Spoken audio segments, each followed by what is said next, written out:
Hello friends, welcome to my channel PGT chemistry. Friends, जैसा कि अभी हमने डिस्कस किया हाइड्रोजन की प्रॉपर्टीज़ के बारे में, हमने उसके इम्पॉर्टेंट पॉइंट्स को देखा। अब हम उस पे क्वेश्चंस करेंगे और हर टॉपिक पे मेरा ये है कि मैं हर टॉपिक पे कम से कम आपको 100 अच्छे क्वेश्चन दूंगा और आपको देख के लगेगा उसका लेवल ठीक है। और मुझे लगता है कि ये अगर पर टॉपिक से 100 क्वेश्चन जो इस लेवल के हैं, अगर आप उसको सॉल्व करेंगे तो एग्ज़ाम में आपको बहुत हेल्प मिलेगी। और ये प्रैक्टिस पे है आपके ऊपर कि आप इससे कितनी बार करते हैं और इससे और इतने अच्छे कैसे क्वेश्चन बनाते हैं। जो क्वेश्चन यहाँ डिस्कस हो, आप उसको ज़रूर एक बार पूरा अच्छे से अपनी बुक से, अपने नोट से एक बार ज़रूर उसको पूरा अच्छे से देख लें दोबारा, और पूरा टॉपिक एक बार और समझ लें, जिससे कि अगर थोड़ा बहुत इधर उधर घुमा के भी कुछ पूछे एग्ज़ाम में तो आप उसका जवाब दे दें। और ये सारे हाई लेवल के क्वेश्चन हैं, नीट, पीएमटी और सीपीएमटी जो पहले होता था, पीएमटी, इन सब के क्वेश्चंस हैं। और जो पीजीटी में बहुत पूछा जाता है, इसी लेवल का एग्ज़ाम में आता है पीजीटी में।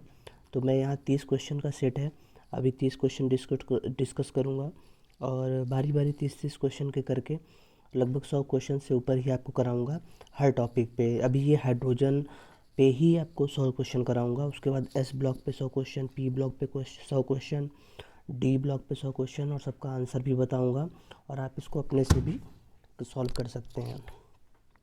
तो पहला क्वेश्चन देखते हैं कि पहला क्वेश्चन दिया है कि ionisation energy of hydrogen is high as compare to alkali metal because of 1 electron in outermost shell, दूसरा है स्मॉल साइज, तीसरा है 1 प्रोटॉन इन इट्स न्यूक्लियस, और चौथा है नो न्यूट्रॉन। तो इस क्वेश्चन को पूछने में ये पूछा गया है कि आयोनाइजेशन एनर्जी जो है हाइड्रोजन की ज़्यादा है एल्कली मेटल से, उसका रीज़न क्या है। क्योंकि जो 1s इलेक्ट्रॉन ऑफ हाइड्रोजन है ना, हाइड्रोजन का जो 1s इलेक्ट्रॉन वो टाइटली हेल्ड, बहुत ज़्यादा बंधा हुआ है न्यूक्लियस से, due to its small size. जो जितना छोटा रहेगा उसको आप उतना कस के पकड़ के रख सकते हैं, तो इस वजह से इसका आंसर स्मॉल साइज़ होगा, सेकंड। फिर हम दूसरे क्वेश्चन पे चलते हैं, विच of the following is the correct statement. तो मुझे लगता है फ्रेंड्स, अगर मैं चारों चारों ऑप्शन पढ़ूंगा तो बहुत लंबा वीडियो हो जाएगा, तो जो सही है सिर्फ मैं उसको पढ़ूंगा और उसी के बारे में बताऊंगा। और आप जब इसको पढ़ें तो आप चारों ऑप्शन देख लें और उसके बाद आप सही ऑप्शन पे जाएं, तो आपको पता रहेगा कि क्या डिफरेंस है।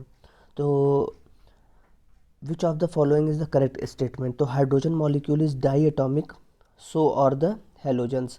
तो जैसे हाइड्रोजन में देखिए H2 रहता है डाई एटॉमिक के फॉर्म में स्टेबल, वैसे ही हेलोजन मॉलिक्यूल में भी रहता है। जैसे आप फ्लोरीन का देखे होंगे बहुत एग्जांपल, F2, ये एक स्टेबल फॉर्म है इसलिए। तो इसका आंसर हो जाएगा 3। फिर तीसरा क्वेश्चन आते हैं, the isotope of hydrogen which is radio active. ये अभी मैंने आपको पढ़ाया था, उसमें बताया था कि ट्राइटियम 1H3, जो कि आपका रेडियो एक्टिव है। और इसके बाद हम चौथे क्वेश्चन पे आते हैं, hydrogen accepts an electron to attain inert gas configuration, then configuration in this way it resembles. तो इसका आंसर होगा हेलोजन्स, क्योंकि जो हाइड्रोजन होता है, एक इलेक्ट्रॉन, पहले हम देखिए हेलोजन का क्या कॉन्फ़िगरेशन आएगा आपका, NH2 NP5।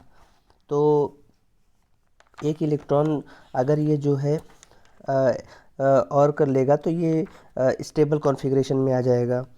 और इसी तरह हाइड्रोजन भी है, हाइड्रोजन भी अगर एक इलेक्ट्रॉन कर लेगा तो, हाँ, तो एक इलेक्ट्रॉन अगर ये गेन कर लेगा तो ये भी आपका इनर्ट गेन कॉन्फ़िगरेशन पा लेगा, जैसा कि हेलोजन का है।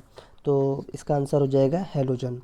और hydrogen act as reducing agent and thus resembles with alkali metals. ये अभी मैंने जब पूरा वीडियो डाला है उसमें मैंने सारी चीज़ें आपको बताई हैं, तो आप उसको देख के फिर यहाँ क्वेश्चन करेंगे तो आपको ज़रूर फ़ायदा मिलेगा और आप आसानी से क्वेश्चन कर लेंगे। और आप एक बार पीडीएफ देख लीजिएगा, जो 20 मोस्ट इम्पॉर्टेंट हाइलाइट्स मैंने उसमें दिए हैं, उसको आप देखते रहेंगे तो बहुत फ़ायदा मिलेगा आपको। फिर हम अगला क्वेश्चन आते हैं, which position of hydrogen explain it's properties. तो हमें पता है कि हाइड्रोजन कहाँ है, एट द टॉप ऑफ हाइलोजन्स और at the top of alkali metals, दोनों जगह पे ये अपनी प्रॉपर्टी शो करता है। तो इसका आंसर क्या हो जाएगा? इसका आंसर हो जाएगा आपका फोर्थ, बोथ 1 and 2। फिर हम आते हैं कि ionisation energy of hydrogen is, तो सिर्फ सही आंसर मैं बता रहा हूँ आपको। तो इसका आंसर हो जाएगा बी, सेकंड वाला, lower than that of fluorine. क्योंकि हाइड्रोजन का जो आयोनाइजेशन एनर्जी होता है वो लगभग होता है 1312 किलो जूल मोल इनवर्स, और फ्लोरीन का लगभग 1680 होता है। तो जाहिर सी बात है हाइड्रोजन का कम है, तो इसका आंसर हो जाएगा दूसरा। फिर 8वें पे आते हैं, विच of the following statement concerning protium deuterium tritium is not true. तो इसमें कौन सा सही नहीं है? तो बाकी मैं जो सही है वो पढ़ देता हूँ क्योंकि वो ज़्यादा याद रहता है जो हम बोलते हैं। तो पहला आइसोटोप है, ये हमें पता ही है। आइसोटोप है, सेम इलेक्ट्रॉनिक कॉन्फ़िगरेशन है, प्रोटॉन हाइड्रोजन प्रोटियम ड्यूटीरियम तीनों के, और मास नंबर इनका पता है 1 2 3, क्योंकि 1s1 1s2 1s3 होता है, इस वजह से ये एकदम सही है। तो तीसरा आंसर इनका गलत हो जाएगा। फिर हम 9वें क्वेश्चन पे आते हैं, the number of nucleons in T2 molecule. तो सिर्फ सही क्वेश्चन में आंसर बताऊंगा आपको, तो इसका आंसर हो जाएगा 4। वाटर गैस जैसा मैंने अभी डिस्कस भी किया था, CO और H2 होता है।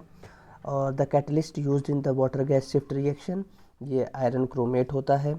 ये आप जब रिएक्शन आप लगाएंगे तो आपको याद हो जाएगा। और reaction between which of the following reactant produce hydrogen, तो हाइड्रोजन बनाने का जो भी प्रोसेस है लेबोरेटरी में वो जिंक और डाइल्यूट HCl से ही बनता है। तो पहले ये क्या बोलते हैं कि जिंक और 2H+ जो डाइल्यूट कंडीशन में, तो Zn2+ और प्लस H2 बनाता है। और उसके बाद अगर इसको फर्दर रिएक्शन कराते हैं हम एल्कली से, तो ये हमारा सोडियम जिंकेट बनाता है। तो इसका आंसर यहाँ पे हो जाएगा 1।